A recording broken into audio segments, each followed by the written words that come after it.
Let's have some fun today with just some marker pens, some gel pens, and a splash of watercolour.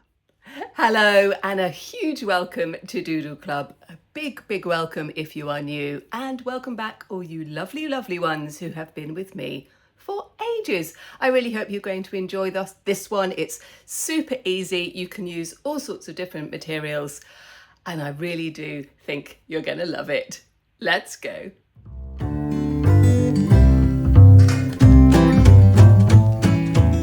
I do hope you are well.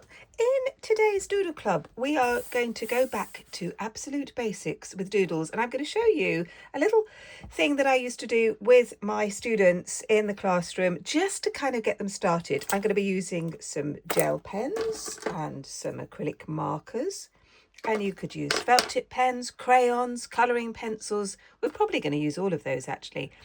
I'm going to start off in my sketchbook on a double page. And what we're going to do on the double page is we're going to divide this into various shapes, and some can be small and some can be big. I would strongly advise you to do this freehand so that the lines are a little bit wonky, so that you have this idea that wonky lines are fine. So some are bigger than others, but can you see that they all kind of fit in together? So you don't have to do them this kind of shape. You could do circles. I'm going to do one with sort of circles and triangles on another page. I'm going to do a tiny little one there. So when I do this with the children and the young people that I work with, we do this really quickly. I get them to work fast, so they're not thinking about it at all. But the idea is you're going to fill your whole double page with these spaces. Now, I do this right at the beginning of the term, so it's almost the first thing they have in their sketchbooks, and it's something we come back to at the beginning of each class, or if someone has finished their work, for example. And then what we're going to do, we're just going to choose one space. Now, if you want to start on this space and work across, you can. If you want to dive straight into the middle, you can do that as well. And what we're going to do in one of these spaces, we are going to do circles. Any colour. We're just going to put lots of circles into the space. And I'm going to just see what colour I pick up, really. I'm not thinking about it. So we're not kind of doing colour theory or anything like that. We're not making this all look beautiful and pretty. Not yet, anyway. We're just doing circles. And when we just allow ourselves to do this kind of doodle, we can, this is a new pen. I'm using these new ones. I'll show you. They're called Let's Resin glitter gel pens. And I have got a discount code if you're interested. I will put that in the description. But for this, colouring pencils, crayons, felt tip pens, you're just putting in circles. Some circles are in other circles. Some circles are overlapping, and that's okay as well. Now, I just happen to be using blues and greens. I tend to keep my pens and paints in colour groups, so I find that easier to work with when I need to have something. So lots of circles like that. So let's just adjust that a little bit more. Now, the other thing that I get them to do, and I would suggest that you do as well, is you could choose the same colour, you could choose a different colour. I was just cleaning up this nib a bit, it's got a bit sticky, is to write something in the space. Now, sometimes I will give them a prompt. So I'm going to do that here, and the prompt is going to be zigzag. So I'm actually writing the prompt in there, and then we're going to use this as our starting point. So this is going to be zigzag. And a zigzag can be all close together. It could be really tiny. It could be big. It could follow like a contour. You'll do lots of overlapping things on it as well. Just, again, just play. Really important. And if it all looks a mess, this is good. Everything goes through a messy stage and we can tidy things up. So I'm just tidying up this. It will look a mess for quite some time. Over the top, zigzag. So that's our next one. Now, the next thing I'm going to do is, oh, let's choose some green. I'm going to use an acrylic marker. And my next prompt, what's my next prompt going to be? Wave. Let's just do wave. You could write the word wave, or you could just have that as your prompt. Wave. And I would have these prompts on the board, and students can choose whatever prompt they want. So they could start off with something and move on to something else. So the other thing, it could be like curves or half circles, semicircle. That's the word I was thinking about. Semicircle. Let's just do that. Semicircles and dots. Dots are really good, and we can add more to those as we go. I'm just going to do another couple. I'd get them to write their names. You could write your name over and over again. Let's do leaves. So we could have, let's do like a leaf design in this space. So I hope you're kind of getting the idea, because you're going to be filling this whole double page, and it's just such a lovely, easy way to get going, especially if you're kind of feeling a bit stuck, or that feeling of you want to do something but you're not quite sure what. That kind of feeling. I would absolutely love to know how you're getting on, what you think, what you're going to do, what prompt you're going to start with. Thank you so much for everyone who takes time to subscribe, like, but most of all to comment, because it's your comments that I just love. I love reading your comments. Thank you so much for everyone who takes the time to do that. It's just, just wonderful. What a wonderful community we have here. Let's go back to gel pen. Again, pencils, colouring pencils, crayons. Let's do crosses. Oh, the letter X. Or kisses. They could be kisses, couldn't they? Lots and lots. So I had a message, a comment a few days ago from someone, lovely person, saying that she doesn't really know how to doodle. Well, here we are. This is how you doodle, my lovely friend. You just pick up a pen and you make a mark, and that is doodling. And it can have no other purpose, just to put the pen on the paper and make a mark. But the doodles can help us just release a little bit of creative spirit. It really can, and it can help focus our minds and help us to relax. And it can also trigger some really interesting designs, as I will show you a little bit later on. Right, let's pink. We haven't had pink. Oh my goodness me. We definitely need pink. Let me move on to this bit over here. So let's do a few more. Oops, move my space. I'm getting very messy here. Started to do some circles. Well, big dots. Let's do some big dots in orange, big orange dots. But you can see the idea is that you can just try out all your colours. Try them all at once. See what happens. It's a great way to really have an understanding of colour theory, think about the colour combinations that you personally like. That's always good fun. And the ones that you don't like, because that's always good to do as well. So stripes are always good. I started to do this stripe here, which is looking a little bit like a deck chair. So I did that with my beach scene tutorial a couple of weeks ago. That was fun. Little beach huts, very good fun. So stripes you could do, and let's do some floral ones. I'm good. Yes, going to use my pink. Had to use my pink. Let's start off with some dots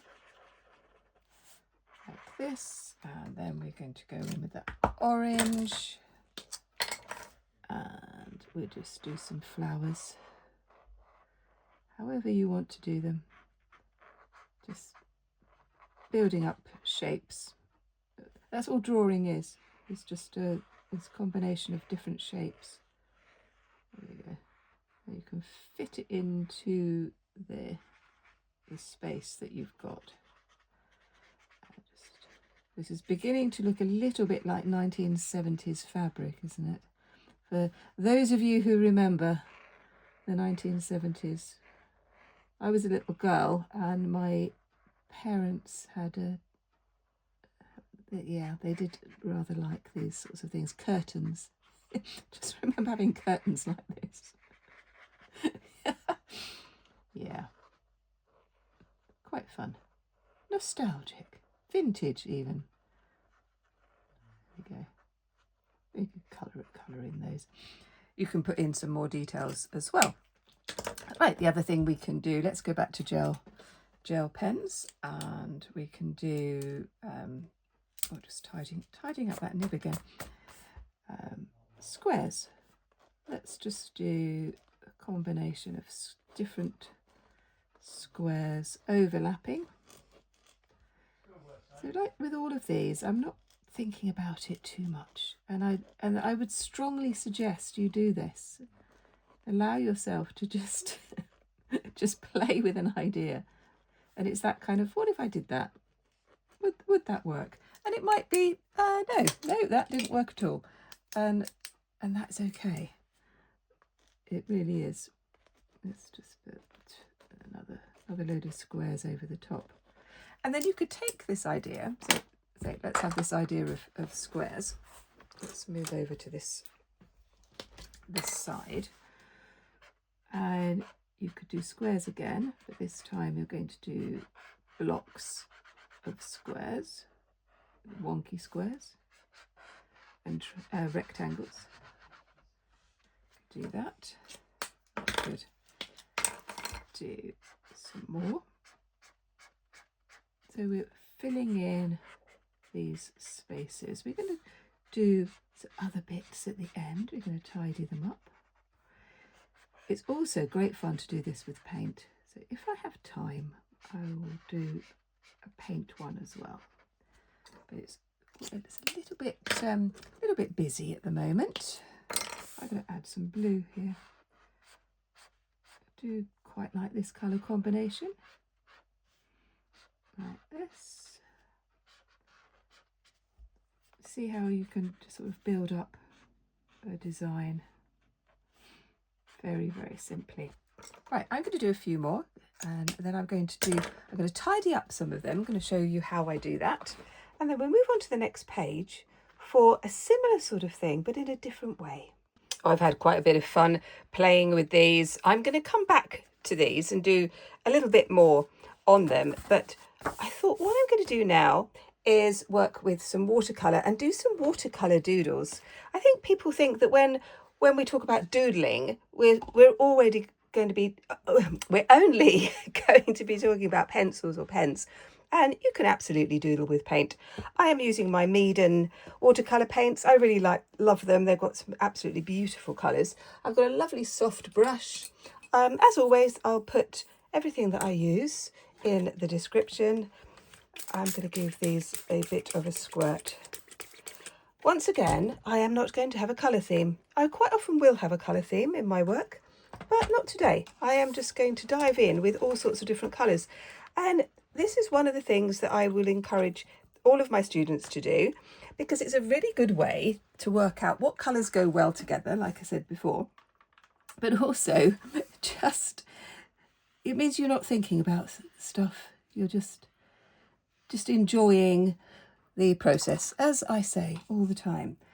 If you are new to watercolours, then working on these tiny little spaces can be a really good way to understand the medium, because it doesn't always do what you want it to do. So I'm just adding quite a bit of water, and I'm just putting in some waves. We can add to this, we can add sort of splodges and let the paint move about. I'm just going to put a clip on this page, because this is what happens with when you add water. You need to make sure, if you're using watercolours, if you're adding lots of water, so you might be doing ink, for example, that the paper isn't just going to disintegrate. So you need to have fairly good quality paper, at least 230 grams, which I think is £90 in the US. I'm not entirely sure, I will double check that.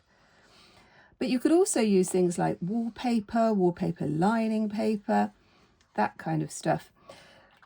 But something like cardstock is not going to work, because it has a different type of finish, and as you will see, and with my students, I get them to try these things out. Why doesn't it work? Just do a few little tiny experiments and you will see what happens when you put water onto cardstock. And these are the things that help us get better, and why I feel so passionate about teaching art, because in my adult classes I will quite often have absolute beginners who come in and say they want to paint a still life, or they want to do a portrait, and I gently say to them, have you done any painting before? And they will quite often say, well, no. And I say, well, you have to learn how to walk before you run. And I'm all for diving straight in with things, I really am. But you do need to understand your brush, your paint, and you have to understand the medium that you're working in. So I'm just doing little dashes here. This type of dots and dashes and wiggles, fantastic way to learn how the paint reacts, and different paint manufacturers will behave in a slightly different way. So if you've got something new, if you've got a new paint palette, for example, a new product, this is a great way to sort of see, oh yeah, I can do that with it. Same with brushes. So for watercolour, you need to have a brush that's going to go to either a point. It needs to go to a point or a flat. I do sometimes use flat brushes, and lots of artists will use flat brushes all the time, but I prefer these ones with a bit of a point. Let's just move this one over here. So once again, same as on the previous page, I'm filling in each space. Don't do pencil first, just go straight in with paint. And because we're just doing shapes, there's no kind of right or wrong. So we don't have to worry about this looking like anything in particular. You are just playing. And this is my mantra. So those of you who've been following me for quite a long time will go, oh no, she's off on this one again. Because it's important. We have to allow ourselves to play and be like children in the art room. That's I absolutely love teaching little ones, and in the class, one of the classes that I teach near to where I live, the youngest are kind of 4, and they're just brilliant, because they don't care. They just want to make a lovely mess, and play with all the colours and see what happens, and I love that. I just love it. So I'm just putting in circles and dots, so letting the brush do its thing like that. Right, let's do something on this one, but this time I'm going to spray the page, just a few little blobs of water. I'm going to go in with this lovely Viridian green, I think, and then just see what happens when the paint hits the water.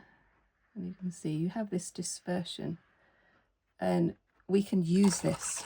Okay, we can use what the paint does.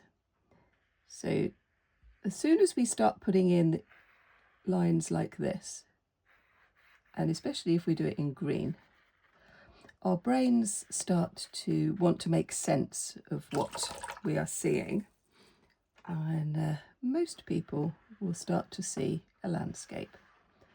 But all I'm doing is kind of stripes, really, wavy stripes. So it might be a landscape. Let's put some blue at the top. And yeah, so we have a landscape. But it could be turned into something else as well. Let's see what happens when we mix these very gently. I'm not going backwards and forwards, backwards and forwards. The paper will not be happy if you do that. Don't do that with your paper. Right, we have got 3 more spaces to play with. And let's do another bit of sort of abstract stuff. Let's get you can put in blocks of colour with watercolour like this. I'm using the flat end of this round brush and get a nice clear edge. That's always going to be good to do. I'm going to leave that to dry before I go straight in. Just move that hair. Let's do another block here. Practicing doing these sorts of blocks is really good, and you see how quickly I did that. I'm not going over it and over it. Just a few strokes of the brush is all that you will need. You don't feel that you have to keep labouring it, as I say. It's a kind of very common mistake with beginners. Just keep building that. I'm going to leave that, and then when this is dry, I'm going to do close to the edge. But on this one, I'm going to show you what happens if I don't do that. If I don't go close to the edge, let's do some blue. I'm not doing any consistency with colour in this piece at all. I'm just choosing what I like. So that is still very wet.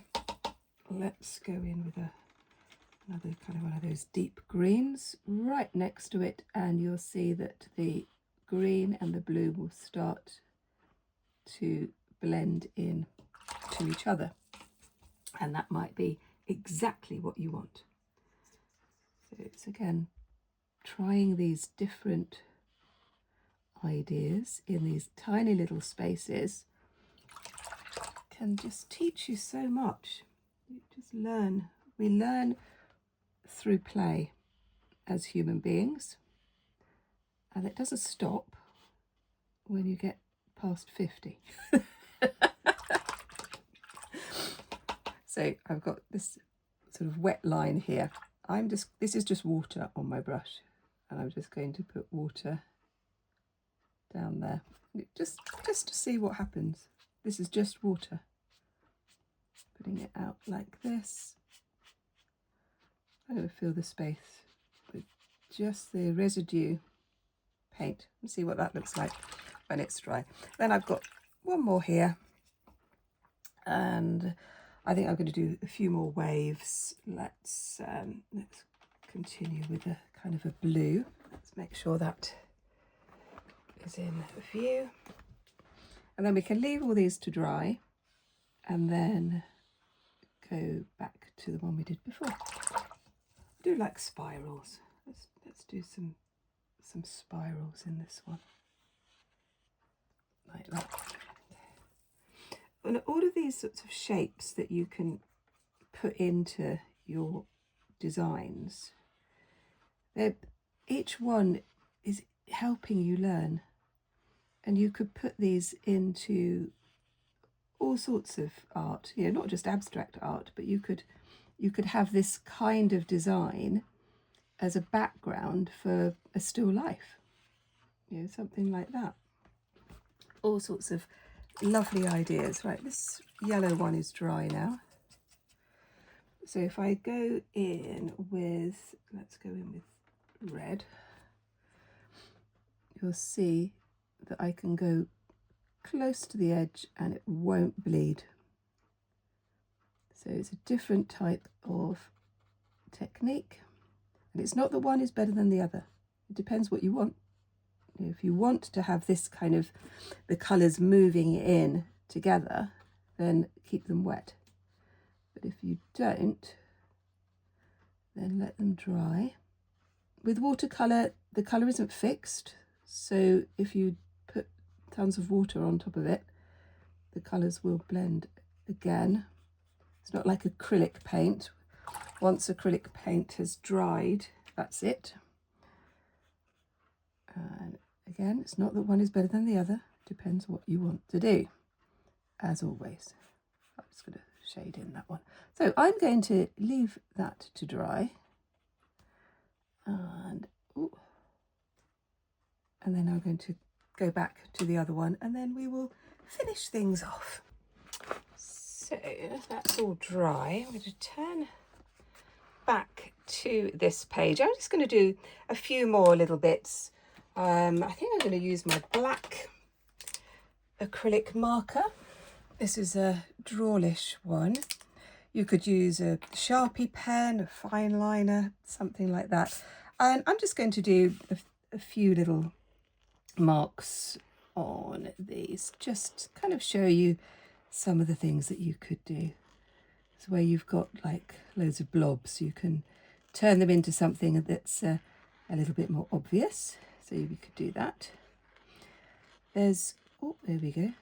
Lots of ideas. I'm sure that you are already full of ideas. I would love to know, love reading all your comments.